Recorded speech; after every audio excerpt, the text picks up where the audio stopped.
Conservative voices are also speaking out in Southern California over anti-constitutional racialist groups that ultimately want to destroy our representative republic. Example, La Raza.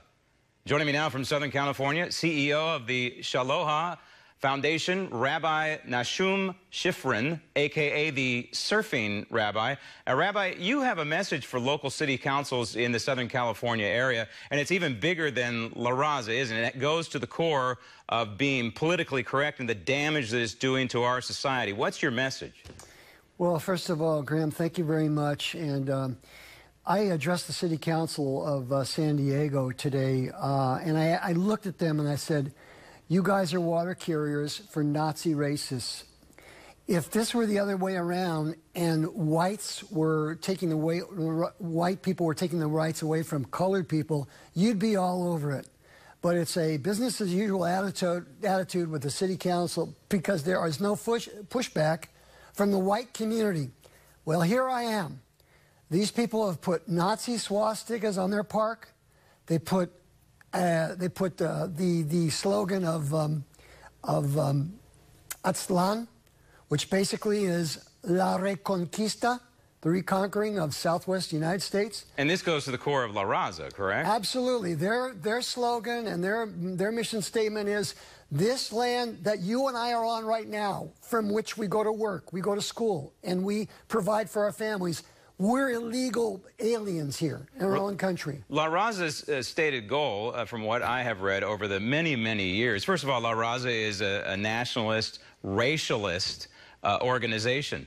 But the stated goal, among other things, is to take back California, take back and I use that in air quotes, Rabbi, to take back these portions of the United States that they believe were taken away from their, quote, race. And, of course, La Raza means the race. It's interesting, Graham, when I see those protesters at UCLA, I'm looking at a lot of white Jewish faces there. Morons that have zero clue about what's going on in this country. This is the Weimar Republic, where it was absolute anarchy, mayhem, run by communists and all kinds of riffraff, after which the hard hand of the fascists came in, meaning Hitler. And we are on a collision course as we are basically reduplicating the Weimar Republic. Don't believe me? Look at the movie Cabaret. Matter of fact, they tried to play Cabaret in a theater, I guess, a while ago, and they boycotted that too.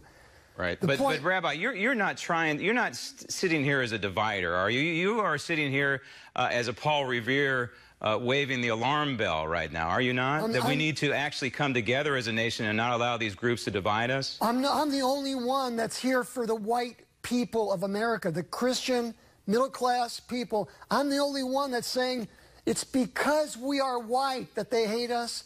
They want to take away our property, our money. The redistribution of wealth starts with us. That's their goal. Just to be clear, that the rabbi, I just want to say for the record in history of what you're talking about, when we look at the United Farm Workers flag and you compare it side by side with the Nazi flag, it's fairly obvious one was derived from the other. And, of course, we know the Nazi flag came first. These roots go back to Nazism and even beyond that, do they not, Rabbi? Absolutely. They tried to make an issue out of the curvature of the swastika, but I guess they thought that they were going to pull one over on us. And what's interesting to me is these brown berets with their brown shirts, I guess they think they get a pass because they have brown skin.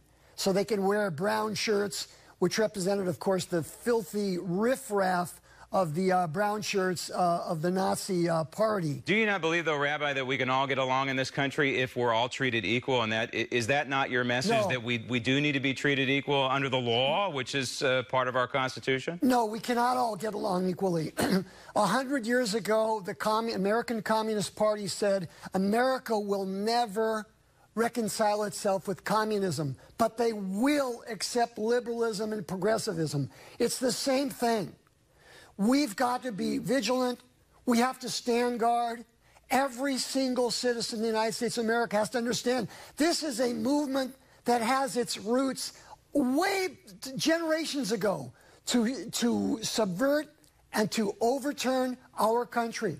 And they're never going to give up. There's no living with these communist rabble. So your answer to your question, Graham, is no, we cannot get along. If you disrespect our flag, if you want to kneel down on our flag, then you're kneeling down on the blood and the guts that American men and women have sacrificed themselves for over 200 years. I think what's important is that, yes, we can all live under the Constitution. We can all live under the Declaration of Independence. We can all live under our flag and our national anthem, no matter the color of our skin, as long as we're all treated equally, fairly under the law. Rabbi, thank you. Thank you very much.